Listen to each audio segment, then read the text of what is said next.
Quando é que tu acertou a mão? E aí tu conseguiu quitar tua dívida? Como é que ficou essa parte?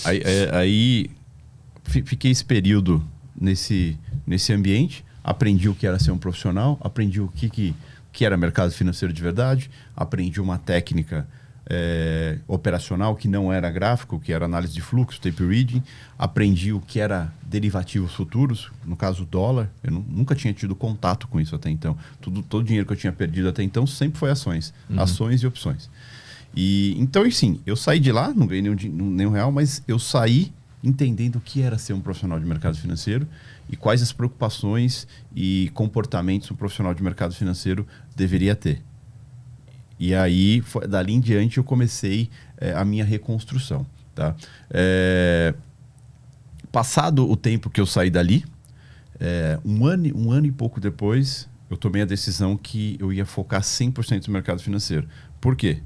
Porque eu já fazia dinheiro no mercado, só que eu ficava no famoso alt tab.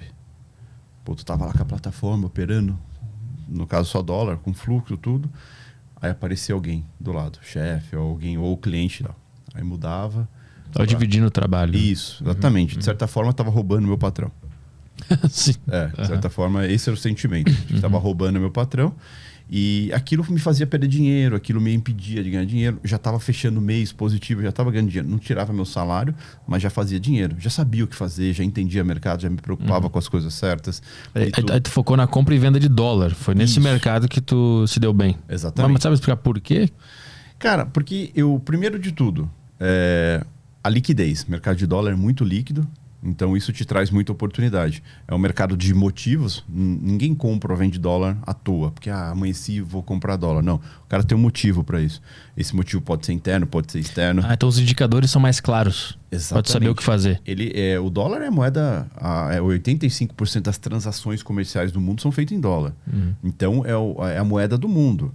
Então ele reage muito à política, geopolítica, tanto externa quanto interna. Sim. Então, ou seja, você consegue entender por que ele se movimenta. E esse é o grande X de qualquer de mercado financeiro. Cara, se você investe em algo, você atua em algo que você não entende por que só porque cai, você está completamente errado. É um cassinão. Então você precisa entender o contexto da coisa. E quando eu aprendi isso, como eu comecei a entender isso, comecei a me preocupar de verdade com isso, que é o que eu aprendi, né, quando eu fui para esse ambiente, eu comecei a entender que assim, caramba, cara, e eu achava que estava tudo numa figura. Na verdade, é o que está por trás da figura, é o que forma. A figura é o que passou. E o que forma aquela figura? O que motiva aquela alta, aquela baixa? E aí que eu fui buscar entender. E o dólar é o cara que mais refletia isso. Por isso que todo mundo que estava lá operava dólar. Sei lá, de 300 pessoas que tinha lá, cara, 98% operava dólar. Dólar futuro. Né? Aí eu olhava a correlação com o S&P 500, né? Como que estava a bolsa lá fora. Vai sair uma notícia, o S&P está caindo, quer dizer que o dólar vai subir, tem uma correlação, tudo. E aí eu fui entendendo isso. E aí eu fui entendendo o que era mercado. Um ativo, ele reflete alguma coisa. O que é essa coisa que ele reflete? Né? Mas ele subiu porque alguém achou que tinha que comprar. Não existe isso. Subiu porque alguém tinha motivo para comprar. E esse motivo não é para é para todos. Dólar futuro é uma aposta do que vai acontecer com o dólar. Quando? Qual é o prazo desse futuro? O contrato futuro de dólar ele é mensal. Né? Então ele todo mês muda o contrato. Então ele começa no primeiro dia útil, ele começa com um spread de juros, uma diferença de preço com o dólar à vista, que é o dólar balcão que a gente chama aqui no Brasil. Dólar balcão é o dólar transacional. Você quer mandar dinheiro para os Estados Unidos, por exemplo, você tem real, certo? Você vende real e compra dólar. Esse dólar que você está comprando é o dólar balcão, não é o dólar futuro. Tá? E então, um fundo que quer investir no Brasil, ele tem que entrar por essa ponta à vista, que é esse dólar balcão, via banco. Então ele vende o dólar dele e compra real. Aí o real valoriza, o dólar cai. É uma divisa. Sim. Né? O dólar futuro é quanto esse dólar balcão vai estar daqui 30 dias. Então começou o primeiro dia útil do mês, você tem um contrato futuro, esse contrato futuro tem um spread de tempo. Ou seja, ele é mais caro que o dólar balcão. E de acordo com que passa o mês, esses juros vai diminuindo até o último dia útil do mês. Tanto o dólar futuro quanto esse dólar balcão estão o mesmo preço. O dólar futuro derivativo ele foi criado para quê? Proteção. Pensa assim, você é um exportador, certo? Você vende algum produto e comercialmente você recebe em dólar. Certo? Só que você não recebe, mandei o produto e já recebi. Você vai receber daqui 20, 30 dias. Você sabe quanto o dólar vai estar daqui 20, 30 dias? Ah, tá. Você não sabe. Sim. Então, ou seja, só que, um exemplo, vendi uma máquina de 100 milhões, só que eu vou receber daqui 30 dias, mas hoje o dólar está 5,20. E para mim tá bom. Sim. Certo? Mas tu trava. Eu preciso travar. Uhum. Como que eu travo? Mercado futuro. Geralmente você vai no banco, tudo faz essa trava, né? Faz um hedge. Mas você pode também, ou você pega uma JBS, empresas grandes que faz muita transação de exportação ou importação, elas têm mesa própria de travar isso aí. Não sei se você lembra daquele episódio da Sadia. Da Sadia... Qual? Não lembro. A Sadia, o que ela fazia? Ela exportava muito. Uhum. E ela decidiu montar uma mesa de câmbio para ela, para fazer essas travas, esses hedges, para não ficar pagando, porque quando você vai fazer no banco, você tem que pagar um juros lá pro banco para fazer essas travas. Então ela resolveu fazer essas travas e começou a dar muito certo, cara. Começou a dar mais certo que ela ganhava mais dinheiro com a mesa de câmbio do que com o negócio de vender frango. Né? Então, e porque você tá no mercado futuro, você está extremamente alavancado. Né? Então eles começaram a ganhar muito dinheiro. E olha que louco, né? A diretoria foi permitindo os caras ficarem alavancados, até o momento que o mercado virou, eles estavam extremamente alavancados, não tinha como desalavancar, quebrou a empresa. Putz. Tanto é que a Perdigão teve que comprar e aí virou a BR Foods. Não sabia dessa história, não. E justamente por quê? Porque estava extremamente alavancado em câmbio. Né? E na verdade a mesa foi criada para eles fazerem hedge da proteção, só para fazer a hedge de importação e exportação que eles faziam. Então, assim, o câmbio é fantástico, né? É extremamente alavancado, ou seja, a chance de fazer ganhar dinheiro é gigantesca, mas... Proporcionalmente. De perder também. Exatamente. Mas então, tipo assim, hoje tu aposta, digamos assim, que daqui 30 dias o dólar vai estar 5,8. Aí tu aposta nisso. Se daqui 30 dias tiver, tu ganha um retorno ou é na hora? Então, existem duas coisas. Hoje em dia, eu faço investimentos de longo prazo, mas também todo dia eu faço day trade. Todo dia eu faço giro. Banco faz giro, todo mundo faz giro. Você vai fazer uma trava, você está fazendo um day trade ali. Muitas vezes, uma tesouraria de banco, por exemplo, tem várias posições. Aquela posição ela precisa ser rentabilizada todo dia. Então, os traders das mesas de tesouraria estão ali o dia inteiro tentando rentabilizar isso. Isso é day trade. Tanto é que você pegar o mercado, 70% do mercado é day trade. Tanto dos grandes quanto dos pequenos. Então, ou seja, o day trade, ele serve para várias coisas. A primeira delas, para você entender o tempo todo o que está acontecendo. E quando eu falo o que está acontecendo com o mundo. Né? Por exemplo, só para ter uma noção, uma lógica, eu chego no escritório todo dia às 5:30 da manhã. Todos os dias. Esse cara põe todo dia no Instagram um story, ele chegando 5:30, 5:37, 5:40. Isso é bom, né? Que horas tu acorda? 4 e pouquinho. Isso é bom, queria fazer isso também. E porque eu consigo é fazer meu dia render muito mais. Sim. E mais do que isso também, como eu opero muito nos Estados Unidos, né? O fuso. 5:30 da manhã, a Europa está aberta e eu tenho noção do que aconteceu. É o momento que eu vou entender o que aconteceu com a Europa, o que aconteceu com a Ásia, para entender o que isso pode trazer de movimentação para o dólar. Qual reflexo pode ter aqui? Se o dólar pode abrir forte, pode abrir fraco, qual a motivação que ele pode ter ao longo do dia. Porque apesar de a gente achar assim, eu opero B3, 6 horas, fechou o mercado, só amanhã eu vou olhar. Não, cara. Depois que a B3 fechou, abre Ásia, abre Pacífico, sai notícia, futuros americanos funcionam praticamente 24 horas por dia. Então, o mercado de amanhã é completamente diferente do de hoje que fechou. Eu preciso entender o que aconteceu, saber qual é a motivação disso. O cara que faz day trade, ele obrigatoriamente, que é profissional disso, obrigatoriamente tem que saber tudo isso. Aí entra por que tão pouca gente dá certo nisso. Que aí entra a questão de, a maioria acha que olhando para aquela tela cheia de figura, é ali que ele vai entender o mercado, é ali que ele vai saber tomar decisão. Análise gráfica.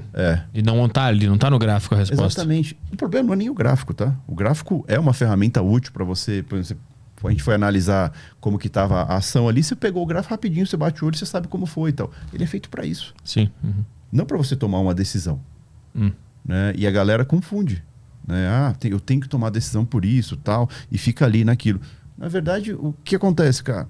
Tem indicador econômico.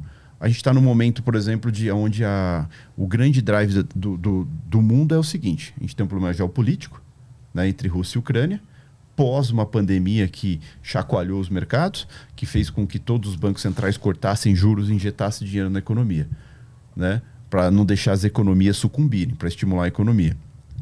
Passou a pandemia, todo mundo tem que começar a subir juros, por quê? Injetou muito dinheiro na economia, deixou o dinheiro barato, todo mundo vai lá, pega esse dinheiro e consome. Consome, gera inflação. Aí os bancos centrais têm que subir a taxa de juros para quê? Para tentar controlar a inflação. No meio disso, pensa assim, eles estão tentando controlar a inflação. Aí no meio disso, uma Rússia vai e ataca a Ucrânia. Né? A Rússia é o quê? Uma grande produtora de commodity. E então, sempre quando tem uma guerra com algum produtor de commodity, essa commodity sobe. O que é essa commodity? Petróleo, no caso. O petróleo sobe tudo. O petróleo sobe e começa a deixar o combustível mais caro. E mais caro para quem? Para quem importa muito combustível. Estados Unidos, o maior importador de combustível do mundo. O maior consumidor e o maior importador. É o maior produtor e o maior consumidor e o maior importador também. Ou seja, 50% de tudo que os Estados Unidos consomem, ele importa. Se ele importa combustível e a guerra deixou o combustível mais caro, ele está importando inflação. Né? Mas no momento que ele está tentando combater a inflação, saca? Então aí o mundo começa a entrar em conflito. E nisso a Europa também. A Europa com questão de gás, que vem da Rússia, e tudo começou a ficar muito caro o gás, começou a ficar muito caro o petróleo, a inflação lá também explodindo. Aí você pega assim, a maior economia do mundo sofrendo com inflação forte, o maior bloco do mundo sofrendo com inflação. Né? E então tudo isso deixa o mercado enlouquecido. Porque você fala assim, bom, a inflação está forte, os bancos centrais vão ter que ser duros com juros. A economia europeia, no momento que por décadas tinha juro negativo, já está com juros positivos e vai continuar subindo juros porque a inflação está muito forte, só que esse juros positivo e forte na Europa vai colocar ela em recessão. Assim como o mundo teme que os Estados Unidos vai entrar em recessão também. Cara, eu sou profissional de mercado financeiro, eu preciso saber disso. Eu preciso entender o que tudo isso impacta, se isso faz a bolsa subir, se faz a bolsa cair, se faz o dólar subir, se faz o dólar cair o tempo todo. E o cara que é do giro, que faz operações todos os dias, seja operações para ganhar dinheiro ou só operações para rentabilizar uma posição que você já tenha, ele precisa saber disso tudo. Para saber se hoje o dólar pode cair, se o dólar pode subir e tudo.